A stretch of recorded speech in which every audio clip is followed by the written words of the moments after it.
Hey guys, Laura with Garden Answer. Tonight we are tackling a small landscape project at my in-laws' house.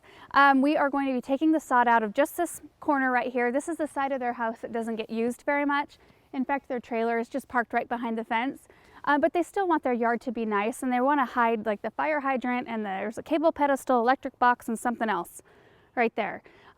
So we are going to be removing the sod and adding a few plants in here. And tonight, since we only have a couple hours of sunlight left, if that, we're just going to start by taking out the sod. The first thing I'm going to do is I'm going to kind of draw my line, and you can use a hose or a rope. I'm going to use this bright colored extension cord to kind of draw my line. There are paint guns you can use for this, and I have one at work, but of course I didn't think of bringing it. Just use anything that's flexible. So once you have your guide all set up and you're ready to start lifting the sod, there are a few ways you can go about doing it. You can rent a sod lifter, which for a project like this small, I don't really recommend because they're big machines and we have a lot of stuff to go around, so that wouldn't be ideal. You can spray it, but in that case, you're spraying a chemical, and I really don't want to do that if I can help it. And you have to wait for it to die and remove it anyway. Or you can hire it out. But with a project this small, we can just do it ourselves. So I am going to be using a flat edge shovel. It doesn't have any curve, but you can use any shovel that you have. It's totally fine. This just makes the line a little bit more clean. And one more thing before I get started is the moisture level in your grass. You don't want it to be too soggy and wet, otherwise it's kind of obvious it'll be a huge, muddy, heavy mess. And you don't want it to be too dry because then the grass breaks apart and it's really hard to roll up.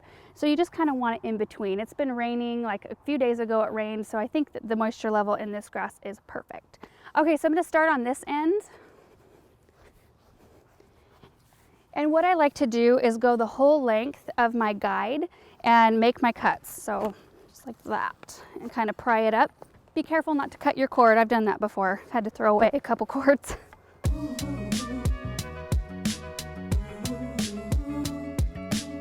All right, so now that I finished cutting right along the guideline, I'm gonna bump my shovel in about 10 to 12 inches, and I'm gonna make my cut all the way along the length of this again. I'll show you.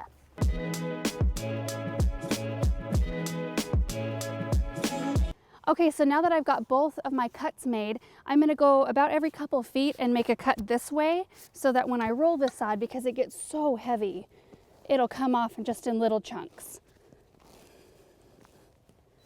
I'm just going to keep going until I've got all the sod lifted.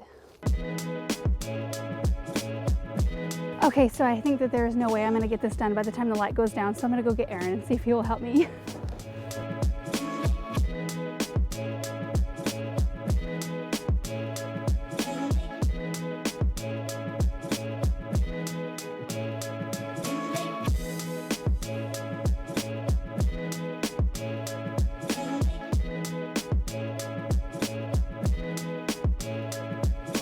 Okay, all done, and I had to enlist Aaron's help because we started to lose light a lot faster than I thought. So I'm super thankful to have an extra set of muscles. So we got it all up, and now we just have to go take it all away. So I have to pick it up all one more time, take it to the compost pile. And this work, you guys, is not for the faint of heart. Check it out. That's how I roll. That's why I always look like a mess in all of our videos.